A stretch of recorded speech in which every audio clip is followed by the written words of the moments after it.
On the first half of the Grand Line, the Straw Hat Pirates encounter a wide variety of devil fruits, but none are as strong as the Logia type. Devil fruit users who eat a Logia fruit not only are granted the ability to transform into and control their respective element, but their bodies become virtually indestructible as a result. But as with every kind of power, not every Logia is built the same, so today I'd like to go over every Logia fruit introduced in the first half of One Piece and rank them in order against each other. To start, let's go over the criteria. Almost every Logia we see is in the hands of someone who's had ample time to train with it and is decently competent at a baseline, so all the options are more or less on equal footing here. That means we can judge based on a combination of the fruit's element, combat effectiveness, and extra abilities. Oh, and this is based entirely on my opinion, so feel free to respectfully disagree in the comments. Just as one final warning, this will contain spoilers for all of One Piece pre-timeskip. Let's start at the bottom of the list with the liquid fruit, eaten by Honey Queen from the second One Piece movie, Clockwork Island Adventure, which was never officially released in America. The liquid fruit is the big exception to the everyone here is on more or less equal footing thing. Honey Queen is a member of the Trump siblings, a playing card themed pirate crew that isn't exactly renowned for their smarts. She uses the fruit really well when it comes to traversal, but in combat it's more of a spray and pray or run away kind of thing. The element itself is a little thicker than water, its original name being an onomatopoeia for syrupy liquid, but that isn't enough on its own to put it above anything else on this list. Also, to reference how strong it is, Nami trapped Honey Queen in a regular jar with regular tape. Following up, we have the plume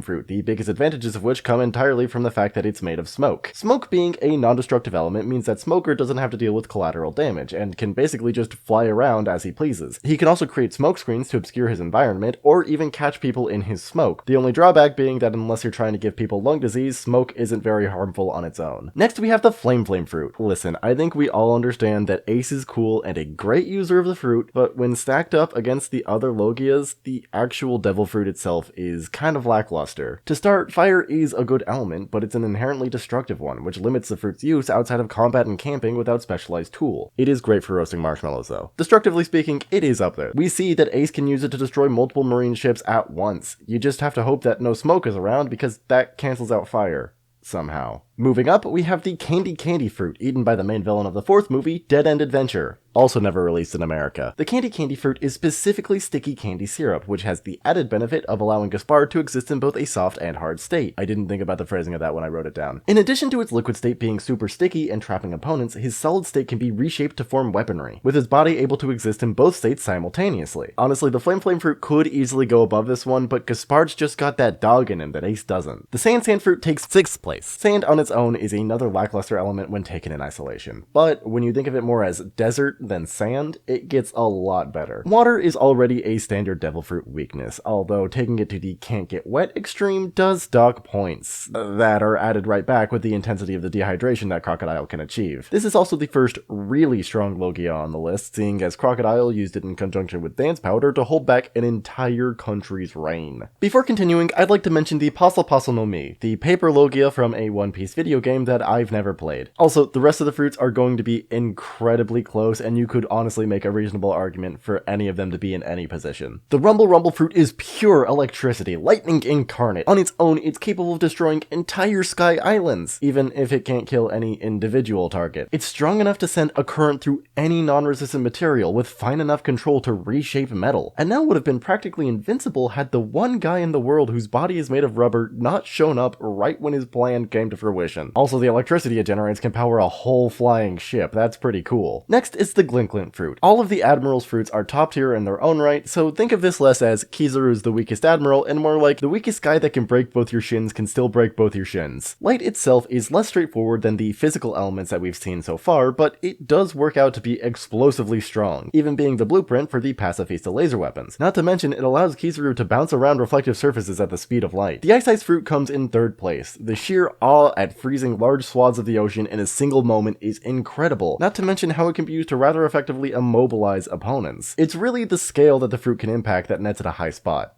The ocean biking doesn't hurt, though. Although before the end of Marineford, we don't find out if it has any non-standard devil fruit weaknesses, we can reasonably assume that heat would be one of them. And speaking of, we have Akainu's devil fruit, which I learned is not called the Magma Fruit in English, but is instead called the Mag Fruit. Magma is hotter than ice while being on the same scale of magnitude, although how effective the fruit is may be due to the difference between how Akainu and Aokiji define justice, and he can use his magma to tunnel underground. Also, giant lava fist rain. I don't think I need to explain more than that. that, of course, leaves the only Logia which does the exact opposite of making its user invincible, the Dark Fruit. While it's true that Blackbeard doesn't have the intangibility benefit, instead taking double the pain, the Dark Fruit makes up for it by having an endless amount of space that can be used to suck up anything, even Devil Fruit abilities. Pre-hockey, that was absolutely busted, considering that almost all the Sea Prism Stone we saw was in possession of the government. You could probably also convince me that the fruit only looks as strong as it is because opponents consistently underestimate or are surprised by Blackbeard, but for now, darkness wins. Thank you so much for watching. This is a last-minute video that I decided to make literally 3 hours ago while I was plucking golf balls out of the mud. As always, thank you to the fine folks at my Patreon page. Insert thank you quip here. And as for the rest of you, if you haven't, you can see my thoughts on One Piece episode to episode here on my channel shorts tab or in the saga compilations that I put together when I'm done with them. The Water 7 one is coming soon, I promise. I just need to get the movie videos out.